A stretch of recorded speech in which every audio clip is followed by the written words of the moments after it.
मृत्यू झाला असेल त्या प्रत्येक जनावराकरता राज्य सरकारच्या वतीनं कॉम्पेन्सेशन देण्यात जाईल। ओढकाम करणारी जी जनावर आहेत त्याच्याकरता 32,000 रुपये प्रति जनावर देण्यात येईल। कुक्कुटपालनाकरता देखील आपण त्या ठिकाणी जो काही आपला दर आहे तो 100 रुपये प्रति कोंबडीप्रमाणे जेवढं नुकसान झालं असेल तेवढं देणार आहे।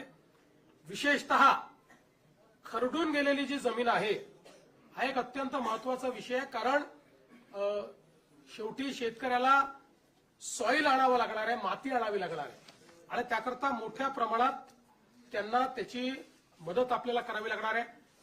आणि म्हणून आपण हा निर्णय केलेला आहे की 47,000 रुपये हेक्टरी त्यांना कॅश कॉम्पेन्सेशन आणि 3 लाख रुपये हेक्टरी हे नरेगाच्या माध्यमातून आम्ही त्यांना देणार आहोत।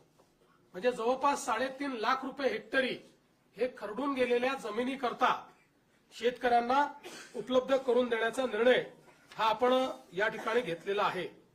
आणि याच्या व्यतिरिक्त सगळ्यात महत्वाचं की जे काही कॉम्पेन्सेशन आपल्याला क्रॉपच्या संदर्भात द्यायचं आहे त्या क्रॉपच्या कॉम्पेन्सेशनच्याकडे मी शेवटी येतो। बाधित विहिरी आहेत, आता ज्या विहिरींमध्ये गाळ गेला आहे, ज्या विहिरींचं नुकसान झालेलं आहे याकरता एनडीआरएफचे कुठलेही नॉर्म्स नाहीत, तरी देखील राज्य सरकारने एक विशेष बाब म्हणून 30,000 रुपये प्रति विहीर ही मदत करण्याचा निर्णय घेतलेला आहे, ज्यातनं हा गाळ काढणे आणि ती विहीर सुस्थितीत आणणे हे काम देखील आपण करणार आहोत। यासोबत अन्नधान्याच्या किट्स वगैरे आपण त्या ठिकाणी देतो, ते मी यापूर्वी देखील सांगितलेलं आहे। आपण 2 अजून निर्णय याच्यात घेतले आहेत की जे काही इन्फ्रास्ट्रक्चरचं नुकसान झालंय ग्रामीण भागामध्ये त्याकरता 10,000 कोटी रुपये इन्फ्रास्ट्रक्चरच्या नुकसानीकरता आपण उपलब्ध करून देणार आहोत। डीपीसी मध्येही 5% अशा प्रकारे पूरग्रस्त भागातल्या कामाकरता आपण जवळपास 1,500 कोटी रुपये हे आपण उपलब्ध करून दिलेले आहेत।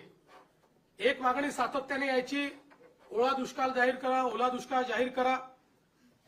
त्या संदर्भात आम्ही जी घोषणा केली होती त्यानुसार टंचाई म्हणजे ज्याला आपण बोलीभाषेत दुष्काळ म्हणतो किंवा अवर्षण असतं त्या वेळच्या ज्या काही उपाययोजना आहेत त्या सगळ्या उपाययोजना याला ओला दुष्काळ किंवा ओल्या टंचाईचा काळ समजून त्या सगळ्या उपाययोजना आपण त्या ठिकाणी करणार आहोत, ज्यामध्ये जमीन महसुलात सूट असेल, कर्जाचं पुनर्गठन असेल, शेतीशी निगडीत कर्जाच्या वसुली स्थगिती असेल, कृषी पंपाच्या चालू वीज बिल तर आता लागतच नाही त्यामुळे तो विषय संपलाय,